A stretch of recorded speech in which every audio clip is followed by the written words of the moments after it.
Good morning, Vietnam!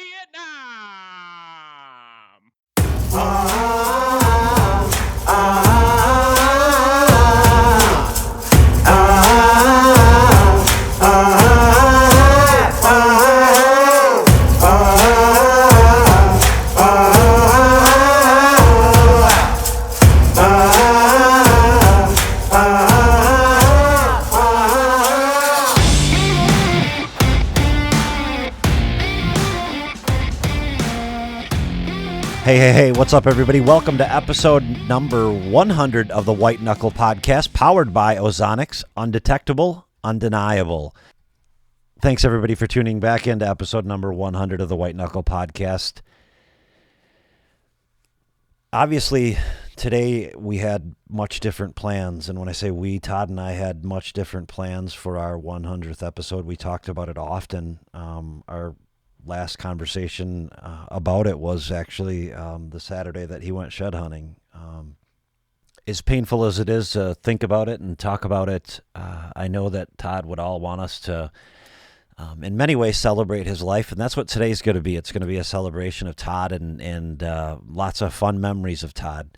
And I think the reoccurring theme here that you'll all pick up on is how much of a kindred spirit Todd was, how much love he had for life, and how much passion he had for not just hunting and not just business, but really people.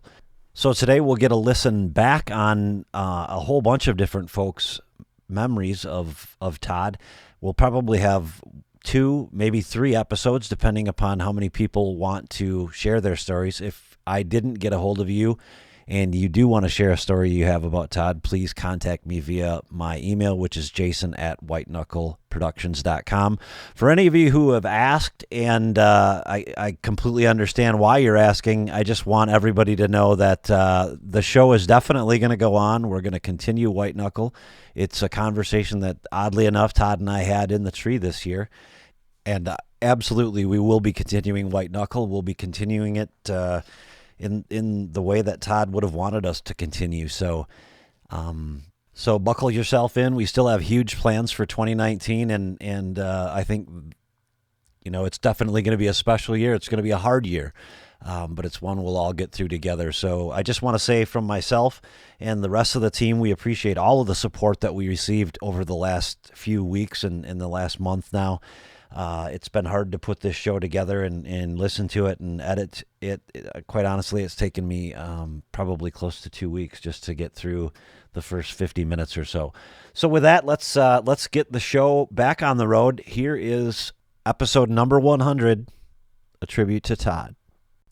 First up is Justin Czar and Clinton Fawcett from bowhunting.com/bowhunterdie. Okay, so Monday is our 100th episode, and we had, much different things obviously planned Sure. for our 100th episode, and now Todd's not with us. So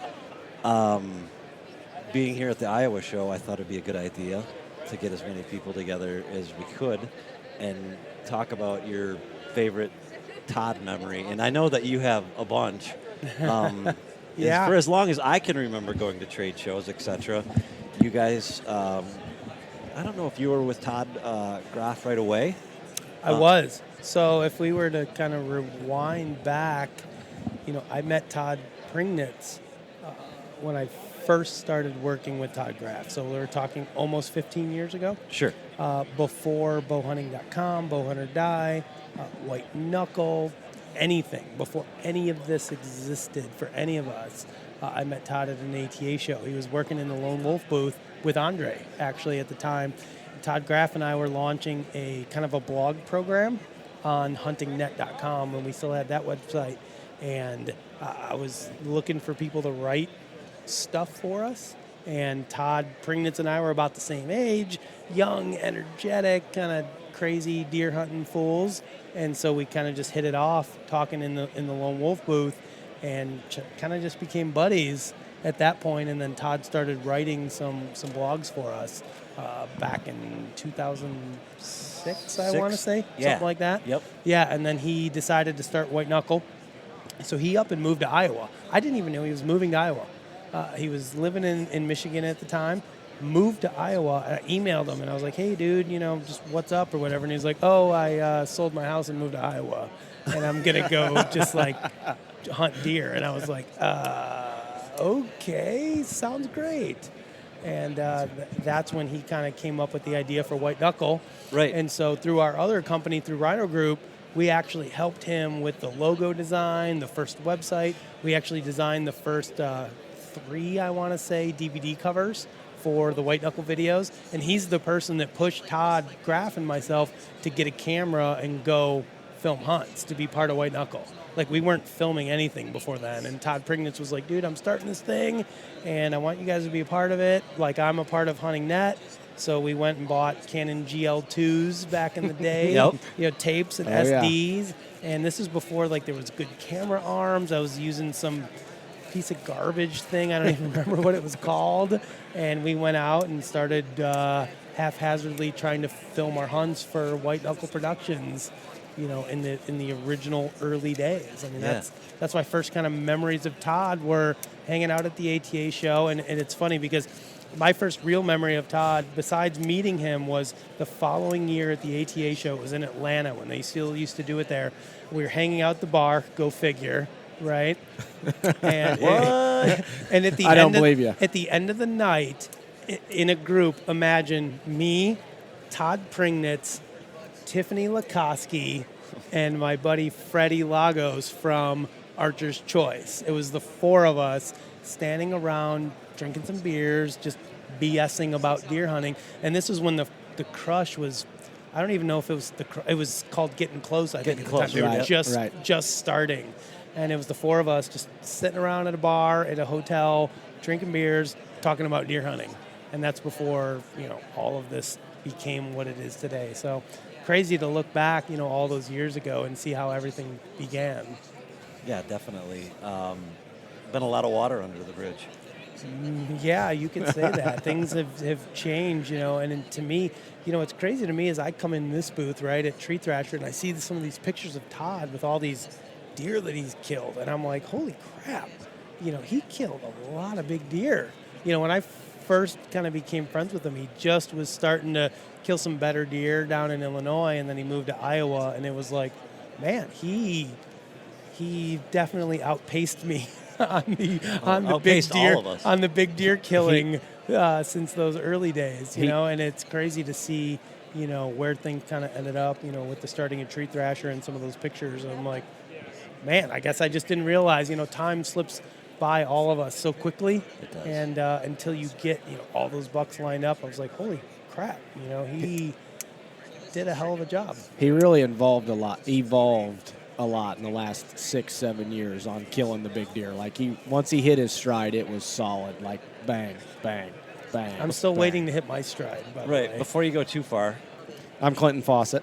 I filmed for Bowhunter Die. I originally started filming for White Knuckle, and I guess I'll start at the beginning. So I was at home one day. My buddy Frankie Clark and I was filming, and we decided we're going to try to win Drury's Bow Madness.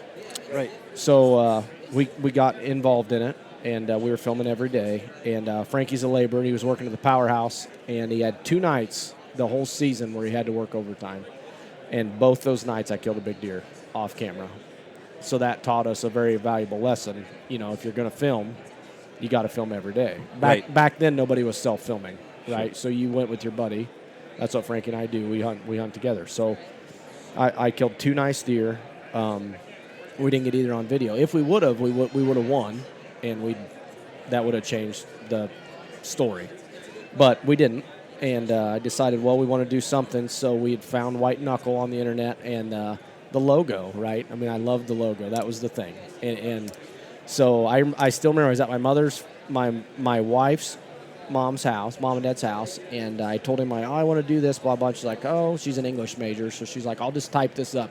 You're not good with your words. You're not good at talking. You're not good at typing, blah, blah, blah. I'll write you a resume or whatever. So we sent it to Todd. Long story short, he sends me an email, come over to the house. Come over. And, dude, it was like this huge deal, right? We're going to get probably into the outdoor industry. Like, this might be it. So Frank and I head over there. We pull into Todd's house there outside Mount Pleasant, and I'll never forget it. So was this in the house that right now, Okay. in the machine shed house. Right. The Right. bull shed. So Right. he wasn't in the one-bedroom. No, Place or in- studio no. apartment? He had just moved out to the house. Okay. So Frank and I roll up, and there's a party going on, and there's all these guys, and here comes Dan. And Dan's like, "Hey, what's up?" And we introduce ourselves, and a lot of other stories I could tell, but that's where it went from there. Right. And we had a fantastic time, and then things just took off from there. And we filmed there for a couple years for Todd, and then Bow Hunter Die started, and we'd been friends with everybody because we used to share booths, and they wanted to go over, so we went over there. Sorry, But my son has a short memory. that's all right. But we stayed very close over the Yeah. years. Even our switch, I'll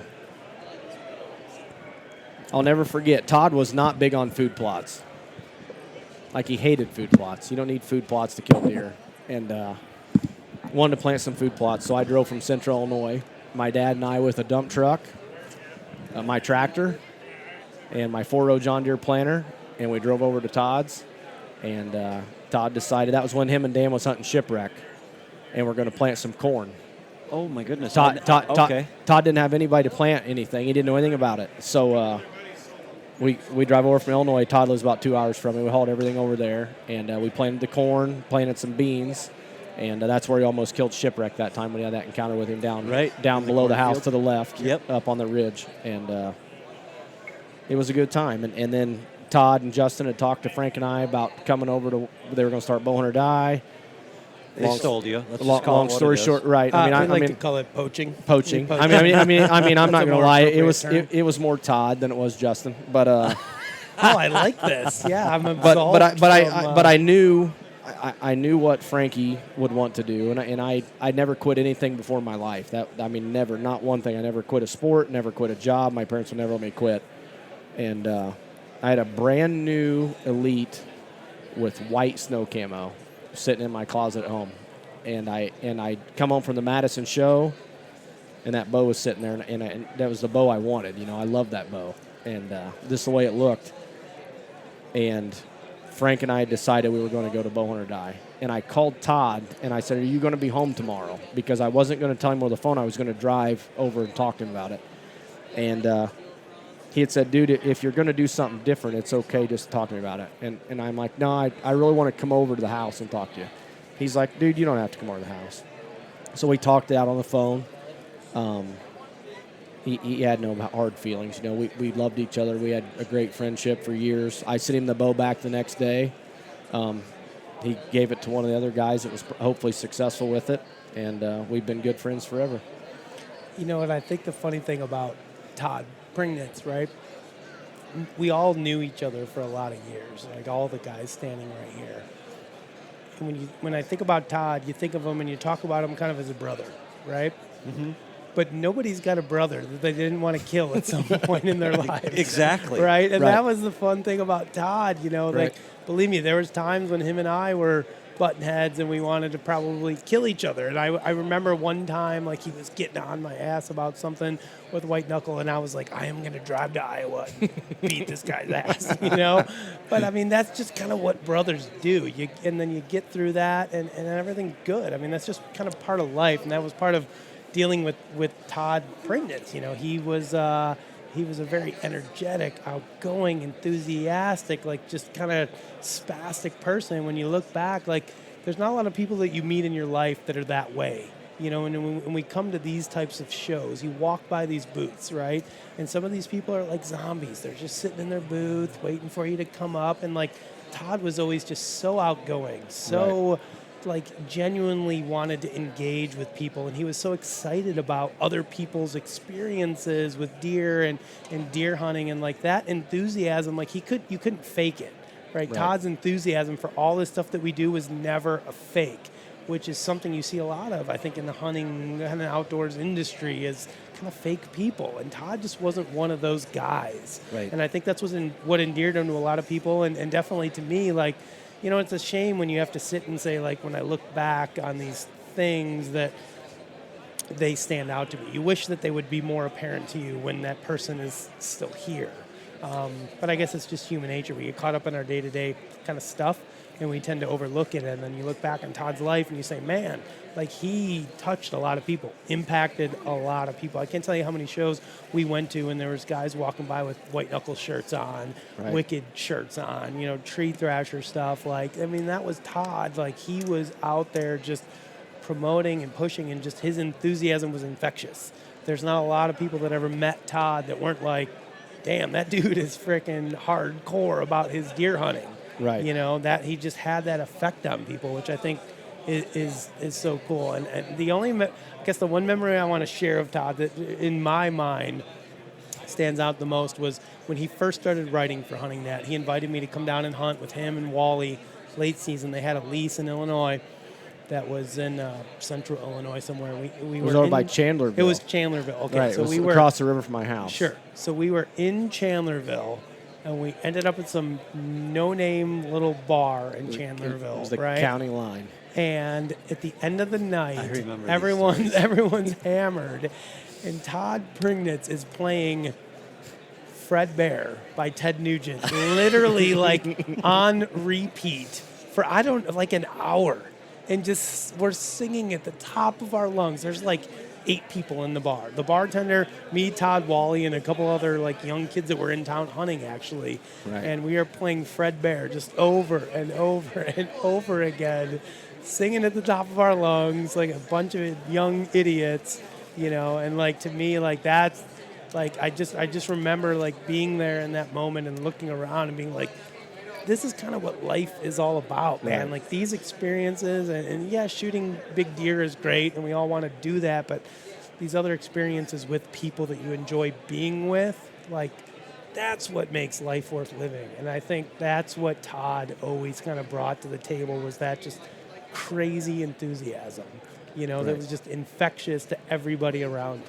Right, and we need to do more of that today because a lot of us passed that opportunity up. Todd was always the person that I wouldn't be, right? Like I wouldn't let loose and just be Todd, right? Like I can't. I'm too embarrassed. But Todd, He didn't care. He Todd was didn't never care. embarrassed. He was never embarrassed. Like I'm an emotional person, right? But I would never show it to the extent that Todd did.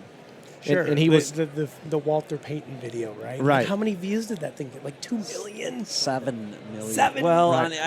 I guess I don't know how many watched the total video. Right. But it was of the snippet of him Right. going berserk was well over 7 right, million. and That he is killed insane. He killed that deer, and I killed a big deer later that year that we called the South Intent. Last year we called the South Intent at the house, and man, as soon as I saw he killed Walter Payton, I texted him. We had this nice conversation, and as soon as we put it online, I shot that deer and it got ate by the coyotes. That's a whole other story, but I was very upset about it, and it was the biggest deer I've ever shot, and man, he was on me the next day, dude. Keep your head up, things get better. It's not the end of the world. Just congratulate me, And I always appreciate that about Todd because Todd's Todd, right? Is Todd. There's no fake. There's no I'm not Todd. There's no I'm There's doing no in this. between. Yeah. I mean, It was all or and nothing, he was right? he was Yeah. evolving. It's like the food plots. He hated food plots. Right. I'm never hunting food plots. I hate food plots. And anybody that follows him on Instagram or anything knows that. Dude, now Todd does food plots, right? He's got one every like, around every right, corner. like I'm the food plot guy. I can remember going below his house and them cedar trees being like, dude, we need to cut these down and put a food plot here Now and half plant this of over them are there. gone. Right, and then never when I was there did he talk about it, but he eventually Yeah. did it, and it's just, he was stubborn, and it was his way. We all know that, but eventually, Exactly. well, he worked. Yeah, stubborn, and it'd be A great guy. That would be a great term. A great for term. Sure, for sure. Yeah, now that you guys say it, I guess looking back, I put so much pressure on the amount of time that I got to spend in Iowa this year because I drew an Iowa tag. That's a big deal, right? I put so much pressure on going down there to kill a deer. That I was listening to you talk, and I was just thinking about Todd giving me I didn't realize it at the time, but he was giving me a constant pep talk every day. You're going to go in there, and you're going to. I'm like, no, they're all gone. EHT took 60%. The game warden was here yesterday, you idiot. And he's like, no, there's still a big one out there. And we chased it, and it was fun. And then I left, and I don't know. He shot it 2 days later. That seems kind of weird to me, but Yeah. I called him as soon as he texted me that he shot that deer. I'm like, you garholed me, man. You totally stuck me in the car. That's why I don't ever hunt with Graf. He just guards everybody. They learn from each other, bastards. Yeah, man, it's just so crazy. Like when you look back on things and you're in the moment, you don't realize what's happening. You don't really, like, some of the best times of your life, like when they're happening, you're so immersed in that moment that Right. you don't sit back and think like, this is freaking great, and then later as you look back, you're like, man, that was awesome. And maybe it's a good thing that you don't realize it at the time. Yeah. Because you are just enjoying yourselves. Right. And I think that, I think there's a lot of people out there that if you ever hung out with Todd Pringnitz, like, you're going to have one of those, like, this was one of my best memories, and you didn't realize it at the time. I mean, there's so many stories I could share of the early days of going to these trade shows and being in the White Knuckle booth and the White Knuckle specials, like, in the booth, right? Like, that was, like, the thing, and you just don't realize it at the time because you're so caught up in it, and then years go by, and, you get married and you have kids and things change, and you look back and you're like, man, that was some of the best memories that I have, and so many of them do involve Todd, whether we wanted to kill each other or not, at some point in between, like, it doesn't change the fact that you had a lot of great times together, and it was a wonderful person, and it was fun to see him change through the years. I felt like maybe he was a little behind us in the maturing stage. Right. Like Clinton, I felt like you matured early because you had kids earlier, and then it was me, and then, like, finally it was starting to hit and catch up with Todd. And unfortunately that kind of got cut short. But it was just fun to watch through the years and to be a part of it all. I'm telling you, if I get Alzheimer's when I get older, I will never, ever forget driving up that driveway on the way over the first time and seeing everybody behind the house shooting bows.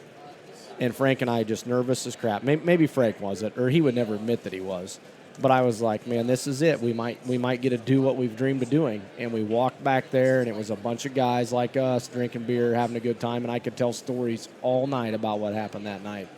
But there was probably a lot of arrows being shot at like 2 there was a lot of shooting there could have been a lot of arrows being shot. There could have been people dry firing Hoyts because was part of the commercial. Then you could do it. But I'm going to tell you, I will never forget it in my life. It was one of the greatest moments I'll ever have. Todd and I had a lot of good times. We had fun planting food plots. We always stayed in touch on the phone. And it's a shame we missed, but it has been amazing in the last week to see just the camaraderie, the people that he touched, the way it's all went down, and he made such an impact. The support has been, for me, overwhelming. I never expected this kind of. And it's one of those things, again, you don't realize when you're in it, and it's just an everyday thing. Like, you don't realize that over the last decade or more, the amount of people that he's interacted with and touched and influenced in some way, shape, or form. And you don't realize, like, how close-knit this hunting community is, because let's face it, guys that kind of in our position, we're all kind of competing, right? Whether it's for ad dollars or it's for sales, shelf space at retailers. Like, we're all kind of competitors, but at the same time, we're all a family, right? And a very close-knit family. And it's very encouraging to see the amount of support that's, like, even, like, people I didn't have any idea would come out and show that type of support. I'm like, holy crap, that's amazing. People have really stepped up and surprised me. I've said it, I don't know how many times in the last couple of days, that just, like, everybody has, and this is probably a bad analogy, but everybody's laid down their guns and no one's shooting at each other for at least the next couple of days. No, and I'd agree with you. We'll all go back to life, because that's just life. But it's I guess it's nice to see the amount of support. I think that's when you know someone's really genuinely being authentic, is when you don't realize how many lives they've impacted until something tragic like this happens. Yeah. Right. I would agree with you. I drove by his house in Wyoming, and I drive by there every time on the way out, every time on the way home. I'm 3 miles from his house, and I was going to stop. And I didn't stop on the way home. I wanted to go home and see the kids because I told him to be home by 1. Long story short, Dad and I was running late. We've been out dusting, shooting elk. We come home, and I didn't stop. And I just had this overwhelming feeling that I needed to stop, and I didn't stop. I just kept going. But I told my dad, I'm like, hey, well, I'll swing down there and see Todd. And then we kept going, and we didn't. And then I ended up going to ATA. But, you know, the thing I want to end with on that is, you know, when the Holy Spirit puts stuff on your heart, because life goes fast. We all know that. We just talked about it. It goes so quick that when you have those feelings, you need to act on them. You know, you got to act on the time to go, you know. Thanks, guys. Thanks, Jason. Thanks. Yeah. Well, next up we have Dan Infault. Dan and Todd go a long, long ways back, and Dan wants to share kind of a funny story that will be a reoccurring story, I'm sure, here as we go through this this series of tributes to Todd. Okay, we're here at the 2019 Iowa Deer Classic. I corralled Dan Infault here. We're going to talk just a minute about, I guess, your favorite Todd memory. I'm sure there's plenty. You've kind of been with him since he got in the industry however many years ago, haven't you? Yeah, he used to do a lot with Lone Wolf back when Andre owned it, way back. I mean, probably in the 1990 area. So, what? Give us one of your favorite Todd memories. There's a few. Yeah, there's a few. My favorite one was at Illinois Deer Classic. I was in a booth with Andre D'Acquisto selling Lone Wolf stuff, and Pat Reeves was right next to us, and Pat and Andre go back a long way, so we were sitting there shooting a bull about, you know, bucks and hunts and stuff, and Todd comes up the aisle and sees us and yells out, 3 of my favorite guys, and Pat Reeves like spins around to see who he's talking about, and Todd plants a kiss right on Pat's lips. Pat was a little bit peeved about it, but the rest of us had a pretty good laugh. I can imagine. Yeah, Pat was here yesterday. We're going to get him on later, but You'll have to ask him about that. I definitely will. I'm sure he remembers it. You know, there's been a lot of people through the booth here in the last couple of days that continually talk about Todd's passion. Even some of his patent attorneys that I've talked to in the last couple of weeks since all this happened, just trying to wrap my head around where tree thrasher's at, and that was all stuff that Todd pretty much handled. Well, not pretty much. He did handle it, and they all just talk about his drive. I had no idea that he had affected so many people as much as he did. Yeah, he was quite the guy. I mean, he always had energy, and he was always happy. And, I never saw him angry ever or ticked off. I'm sure he got that way, but, most of the time he's in a good mood. He was always looking to help people. And he was always, encouraging everybody around him. He never, bitched about the competition or anything. He was just all-around fun guy. And, like you said, he always had that energy. He was like... You'd swear he just drank 6 rock stars or something, Yeah, I don't know where he got his energy from. Katie's got to have her hands full with Baker because if he's anything like Todd, he's going to be going a mile a minute. Yeah.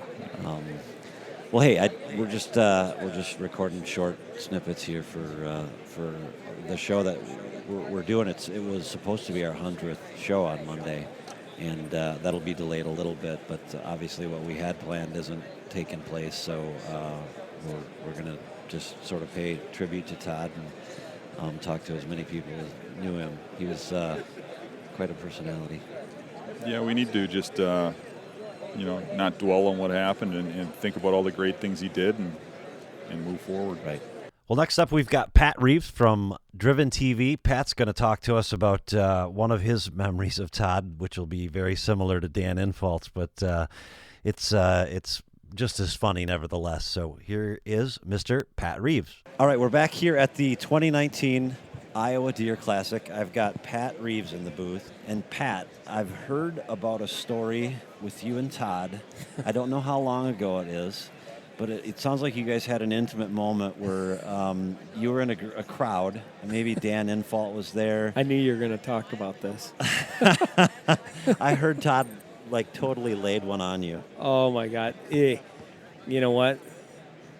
Hindsight is always 20/20, but there was a moment that Todd was the only guy that has ever kissed me on the lips and ever will kiss me on the lips. You know what? I loved him. He's such a wonderful kid and guy, and I knew him way back in the day when he first started, and we developed a friendship just mutually because we were in the industry, and I used his saws, and he was just a true, authentic gentleman, and just watching his career develop and his passion that he always had is special to me. It still is, because I have the same passion, and I guess that's why we got along so well. Right. And his passion for film and chasing big deer and being in the industry, it's really special that I know what kind of effort he put into it, and to his last day, just being out there shed hunting and stuff like that. It's a huge loss for all of us, because of what kind of person he was and the friendships and stuff that he developed, and just how he, is so authentic. I guess it's hard to find guys like him. It is, and that's the reoccurring theme. I've talked about with so many people here at the booth is I think you truly find out how authentic someone is, unfortunately, when something like this happens, and you just learn how many I didn't even know, and we were friends and business partners and all that stuff, and I just don't think I appreciated him as much as I probably could have, but I think we could all probably say that, because like you said, hindsight's 20/20, but I just wanted to clarify that whole story. Oh yeah, that's the first thing I thought of back, to when this all happened, is the moments that I've had with Todd, and that one intimate moment was actually very awkward, and I was so mad at him because he was put up to it, I think, as a joke from somebody, I don't know, but his energy, now I just laugh and giggle and smile about it, because it was so funny, and in his enthusiasm and his spirit, his free-loving, happy, spirit, is something so special. You just don't get that in, anybody out there. And, positive attitude. Everything about him is like, if your daughter's marrying somebody, you would like it to be a Todd, Right. And that's what, you can, at the end of the day, it's hard to beat that kind of guy. Well, I think we'll hear that story more than once in the next few years. That's one that's definitely not going to go away. Next up, we have Walt Eastling, Steve Reinders, and Bruce Ripka, and they're part of the original crew that went over to Todd's every Wednesday night and shot bow over in Grand Haven. And they are the original crew that helped start White Knuckle back in, I think it was 2006 or 2007. So they've been kind of with this since the genesis, really, of White Knuckle. So let's listen in on Wally, Tater, and Bruce Ripka. All right. Hey, what's up, everybody? We're here in Mount Pleasant, March the 8th, right? It is. The night before Todd's funeral, and we've got Wally, Tater, and Bruce. Rip. Rip. Whoever wants to go first, just share your favorite Todd story, any story, actually. Wally has the best story how he got into hunting Todd, actually. Well, I don't know about. Yeah, you knew him way before we did. Yeah, he just kind of was watching my buddy Fish and I shooting our bows. They were next door neighbors. He was fat. And Todd got into loving the flight of the arrow. And I just remember when he finally turned 12 and could go hunting with us. Oh, God, this is hard. Breathe. I know. He didn't know a lot. The typical 12-year-old. Kind of like a son to me more than a buddy.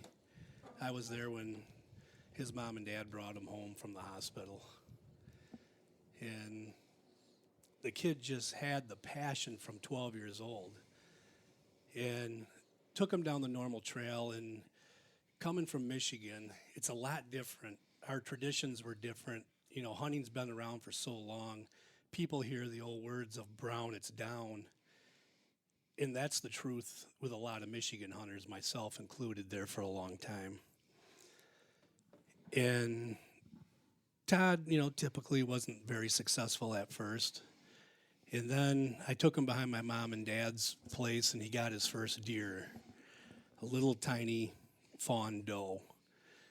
And it meant so much to him and myself. It was like watching my own daughter shoot her first deer. And as the years progressed, Todd and I got closer as hunting partners because he knew I still wouldn't say I was a trophy hunter, but I just progressed where a lot of the guys around me didn't on the bigger bucks. It meant something to me to try to go after them head to head. And I'll never forget, he had to be about 16 years old. And we were hunting up at my mom and dad's. And he came in from hunting that night. And he's like, yeah, Wally, I passed this 8-point. I'm like, you what? You know, this is Michigan hunting, boy. You know, you got an 8-point. You got to shoot it. And he's like, no, you got to let them grow, Wally. Hell no. And it just blew my mind that I got this 15, 16-year-old kid telling me, you know, you got to let these bucks walk. Because I don't know that I really let too many walk at that time. I was after certain bucks. I hunted bigger bucks than most of the guys I was around. And I had some success with them. But to hear him say that didn't have a lot of success with hunting yet, you know, he's still early in his career, just blew my mind. And Todd almost turned into my mentor on that aspect of all of it. I mean, he got into the Predator camo, you know, Wally, you got to see this camo, you know, and when it first came out and look at this. And we'd sit on opposite sides of the fields in Illinois. And he's like, can you see me in your binoculars? And I'm like, no, I don't. Well, I can see you. You're a big blob over there. And I'm like, really? You know, and it just, everything he did, you know, he got in with Andre from Lone Wolf. And we're talking with Darnell on that a little bit today. We spent a summer with Andre rebuilding his cabin when he got his cabin down in Illinois. And Andre taught Todd and I so much. But Todd was just a sponge. Everything you told that kid, he knew. And we were down in the lobby tonight, and someone asked me, you know, if I could describe Todd, how would I describe Todd? And from when he was 12 years old to now, he was larger than life, but didn't have an ego. And that was the best way I could describe Todd. Working the shows when we first started, you know, WKP. Everybody wanted to be around him. It was just, I mean, you know the shows, how packed they are. And I'd sit back and I'd watch Todd go through the crowd and find the little kid because he wanted to tell that kid about hunting. He'd grab us on the shoulder and say, that guy wanted to talk to me. Yeah. You know, it just, I mean, he could command a room, but when he talked to you, he was your best friend. He never looked down on anybody. He was my best friend. And I'd give anything for one more hunt. Where were you guys down by Andre when you seen that, like a 200 inch with Andre, and you were hunting that spot down there, no? Well, we got down there in Illinois, it was down Chandlerville area, because Andre was after what he considered was the world record. He was hunting a piece of property that was leased by a friend of ours, Ben Platner's, and Andre had just killed a 180-inch giant, and that buck walked in. He figured it was well over 100 or 230 inches at the time. And that's why Andre got the cabin and the property he bought, which was right there by that property, and he got all the lease rights to hunt that buck. And Todd and I had leased a small 200-acre piece across the street from it. And so that's how we kind of got down there, and he was already doing some design work for Andre on the Lone Wolf steps and part of the stand stuff, the bat wings and stuff like that. Him and Andre So hit it off real good, though. they're peas in a pod. Yeah, they were. They think out of the box. Well, what was it? Bump and Bump and dump. Bump That and was dump. one of Andre's big thing, was bump and dump. You can't hunt them if you can't find the big one first. But Todd was a special soul. Special soul. They say only the good die young, and you can got proof of that right there. I mean, he is still will be hunting season this year is not going to be the same for me. But remember when we first went out there to your house, and Todd talked about setting up the video company? Yeah. Yeah, that was. We thought he was a crazy little kid. Yeah. He had passion, though. We filmed on the deck before any of that. Yeah. Yeah. Filmed us shooting arrows, bear shaft arrows. Iron buck. Yeah, the iron buck. Yeah. How many Golf balls. I know. You shot golf balls? Oh yeah. You hit the golf ball, you're done. Your arrow's done. It was crazy. We took When- every wind- different broadhead and shot into the iron buck, Buck, yeah. to see what broadhead would work the best. And all the chisel points, didn't matter what brand it was, the chisel points by far outlasted everything. Yeah. The In the old, That was his design in him. He wanted to see what worked best. he compared every arrow that hit the iron buck. Yeah. in the oldest one, that old carbon arrow, Beeman beaming. with the excerpt. The excerpt. It you lasted you longer you than could shoot the anything. iron buck 5 or 6 times with an excerpt Beeman, and it. Wouldn't blow up. The other Nothing. one's a No. $200 freaking thing would shatter. Yeah. But that's what he wanted to see. He wanted to know Yeah. what. But it was our arrows. Yeah, I say, hey guys, take your $15 arrow, shoot this metal thing so I can look at it. The winner that hits the golf ball loses the arrow first. Yeah. Yeah. So that's how all three of you essentially got into this, is by the Michigan bow shooting. It was more than just us. There was Wally. Yeah, knows well, everybody. Todd bought his first house, and it had a big deck, and it sloped off. It was perfect for setting 3D targets up. And we had a Wednesday night shoot where all the guys would get together, and we'd cook back straps or fish or geese breast, whatever we had, and we'd shoot for 4 or 5 hours, and Till dark. it, and everything Todd did probably had something to do with beer involved in it. And after enough of those, you ended up, he made a great big full-size steel buck that had a 2-inch circle that we would all at the end of the night try to shoot, and I cut it out. or you cut it out. And I never made it through it. golf balls, pop cans. I mean, it was crazy. There's still an oak tree behind that house because Right. Bruce and Lisa bought the house after Todd. Todd sold it to move out here to Iowa. Well, he came hunting with you here, and then decided, you know what? I'm changing my life. I'm moving to Iowa to hunt deer. Well, it actually, He was going to move to I never, Illinois first. I've never hunted Iowa. The whole story how he ended up in Iowa was we were hunting in Illinois, and he's like, dude, we got to go to Iowa. That's where the big bucks are. So being Michigan boys, we didn't know you could buy your point. So, you got to have 4 points to hunt zone 5. So we put in for zone 5. Well, somehow the Iowa DNR screwed up my application, and Todd calls me up and he's like, dude, I drew. First year ever, I drew.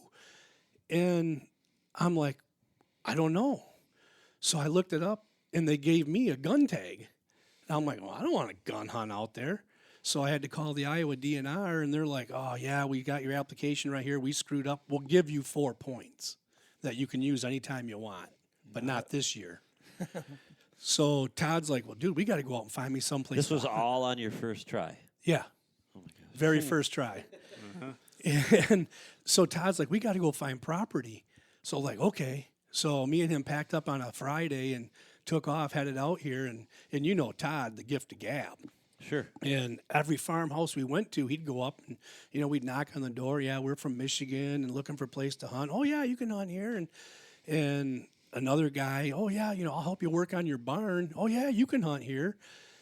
And I was just telling the story downstairs. So we come up to one of the last farms we had is like a 500 or 600 acre farm, just beautiful. I mean, you could just tell the layout. You know, the ones when every one of us in the room here sees it, you just go, oh, yeah, there's big bucks living here. Todd says, I think I'm going to go up on this one by myself. I'm like, okay, I'll sit in the truck. So I'm sitting in his Toyota, got the radio blasting, and I'm looking, okay, half hour goes by, and 45 minutes goes by, and Was it a farmer or his wife? an hour goes by, and pretty soon Todd comes out and he's giving me the thumbs up, and he comes over, and I'm PO'd. I'm sitting in this truck for over an hour. And I'm like, dude, he's like, dude, I got this property. I'm like, okay, you got the property, but where were you? Well, I was in there having dinner with him. I'm like, you're what? He goes in, and somebody's very first time he meets, and they invite him to sit down for dinner, and that's Todd. I mean, that is Todd. Oh. He gets dinner, and I get to sit in the truck. It's a smile. You get the biggest smile when you talk to people. How do you say no to that? But yeah, that's how Todd You ended don't. up out here. So then he came out on all this property by himself, and he shot what he called the Iowa tree shredder, his first Iowa buck. So that was the one that was on Beyond the Kill. Yep. Did he video that Yeah. one? Yeah. Yeah, he did. Okay. And then I he brought tried- it home.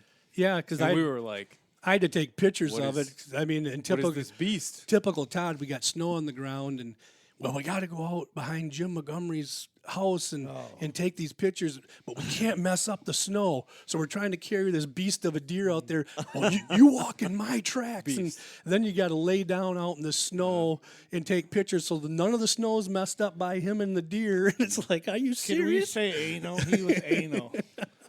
God, that was. He hung it up in his dad's garage. And we're from Michigan. If you see a 200-pound deer, you call your buddy and be like, dude, this guy's got a 200-pound deer in his garage. So Todd calls. He's like, dude, I'm home and I shot the tree shredder. Come check it out. Its feet are in the rafters and its rack is touching the ground. There's a pile of ticks around it like this. I'm like, what the heck is this thing you've got?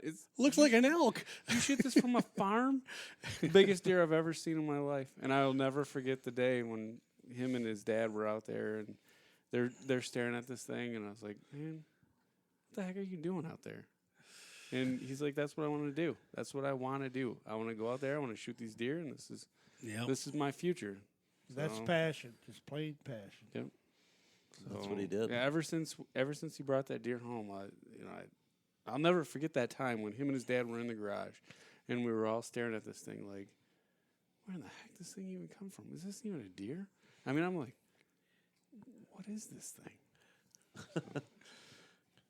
So ever since then, I mean, I just that's one of the visions of him and his dad together looking at this thing in the garage is one of the things I'll always remember. Like, that's like the pivotal moment in his life where he was like, all right, changing everything I do. There's nothing I want to do other than this, and this is the way my life's going to go. And that was it. Mm-hmm. But Skunk River. The river. We're banned there for life, you know. Oh, you don't want to talk about that. Okay. There are a few cabins we can never go to again. Right close here in Iowa. Yeah. Oh yeah, real close. Yeah. And a pot of chili rolling down a hill. And You 3 gotta inches of clay on the floor that we needed to shovel out with shovels. scoop shovels in the kitchen. Yeah. Hey, not an exaggeration. 22 guys down here shed hunting. and cranberry and vodka. And rain and clay. And I fell asleep on a pile of hay. I got lost. They said, "Do you see the geese up in the ceiling, up in the sky?" No. I'm going to bed. We found him 3 hours later. Yeah, a pile of Still hay. in the hay. Good old Tater. So Todd actually lived in Grand Haven and drove down here and hunted with Kyle Yep. that first year. Yes. And then he got an apartment. And Yep. he got No. the Yeah. That wasn't an apartment. No. No, That was a closet. A room. you never saw the closet. apartment. Yeah, I did. Okay. Yeah, So- it was a closet. Well, we bought his house, and then he moved down here, and he got the apartment. He's like, "You guys got to come check this out. It's awesome." I'm We in got to Iowa. come in one at a time. Yeah. He's like, "I'm hunting the best land, got my own apartment." Sure enough, My nephew Only slept had a in mattress. closet. You couldn't put a right? elevated bed in it. Only had a mattress on the floor. So And a Lisa, computer right by the mattress. Lisa and I came down, and I think the first time we stayed here, she slept in a closet, and I slept on the couch, maybe. No, she was in my bed. No, I'm pretty sure she slept in a closet okay, somewhere. okay. Yeah. Because Todd had an inflatable mattress on the floor, and all the antlers were hanging above him, and Lisa was always concerned that they'd fall Yeah. and fall on him in the night. So, yep. There's so many stories that I don't even remember probably because all the shows. Oh, Dallas, Fort Worth, and everything. Yeah, so many stories. a lot of fun. Definitely a lot of fun. Remember shooting that possum? Oh, we didn't shoot the possum. Todd wanted to shoot the possum, but it was laying there half dead. We don't know what was wrong with the possum. Different story. Yeah. No, that was at that. Property you guys hunted. Yeah, that there's no deer. Where he on. put us in the tree. Yeah, paid $2,500 to see nothing.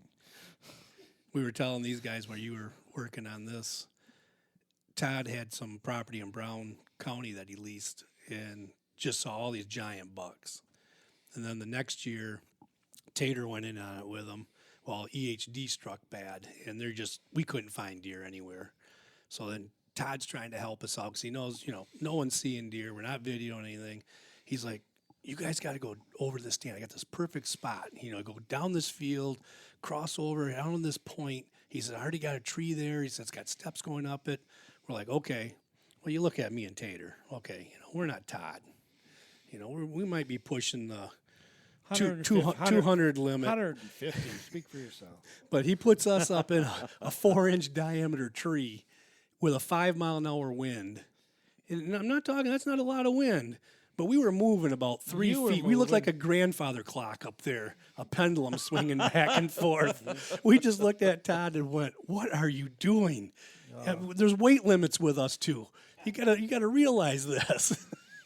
And Well, there's 300 trees next to us that could have 12-inch oaks. I could have been happy in. but you got 120-pound Kyle and 140-pound Todd at that time, and oh yeah, this tree held them great. And then you put Yeah, you in it. it didn't work out so well. Let's just Nah. say that. Yeah, we didn't see nothing that night. We were cussing too much. Because Todd eventually gave up a lease there and just It went dry. It Yeah. went dry. oh, I don't know if okay. the deer moved or what. Well, that was the same farm. The videos blur out to me at a time, but that was the same farm. Tater and I we got on a fairly decent buck, about 140 incher, and we didn't have an opportunity at it. But then we had to pack up and head back home, and Todd and Kyle stayed on it, and that was the one that Todd ended up shooting and not getting. He put a bad hit on it. Right. One of the very few, and that was the farm that we were on. Okay. And that was the one he walked away from after that and said, "I'm done with that." And What was the one he hit? Took a long time to find. Remember, he took a day or two to Oh, find. we're that, yeah. yeah. What video? Does anybody remember what video that was in? We're Ground Zero, yeah. Mm-hmm. When Dallas and Kyle found it. Yep. Yep. That's right. They were looking. You all heard the over screaming Grace. down in the Yeah. holler. Yep. Yeah. Really, really high pitch. Exactly. Almost feminine, but I wouldn't want to say that offensively. Plenty have. That was passion. Plenty have appreciated his passion. Because Yes. everybody that watches his videos secretly has that same feeling. Oh yeah. They have that same feeling whether they're the most macho man in the world or not. When you shoot a buck, it doesn't matter if it's the best buck you've ever shot in your life or the same buck you shot every year, you feel that same feeling, at least for 1 second. It's what them whitetails do. Mm-hmm. Mm-hmm. That's why we do what we do. Mm-hmm. At least he didn't hit one in the horns. Tater, only you can say that. It turned fast. It took a good shot to hit him in the antler. Anybody else drop all 3 feathers in one shot? Turned fast. It turned fast. You did wreck a good $80 microphone. I will give you that one. Yeah. Sent that across the field. There's more I could have sent across the field. I think we could have. I think we could have all sat in that room. Good Lord, I think we could have all sat in that hotel room. Myself and Zach and Ben and Justin and Scott and everybody from the current team and then of course Wally and Bruce and Steve, and it could have gone on all night. But with that, we're going to close out episode number 100. And we'll start up next week with episode number 101. It'll be part 2 in a series devoted to Todd and a tribute to Todd. So with that, I'm just going to end the show saying we miss you, buddy. We love you. You went way too soon.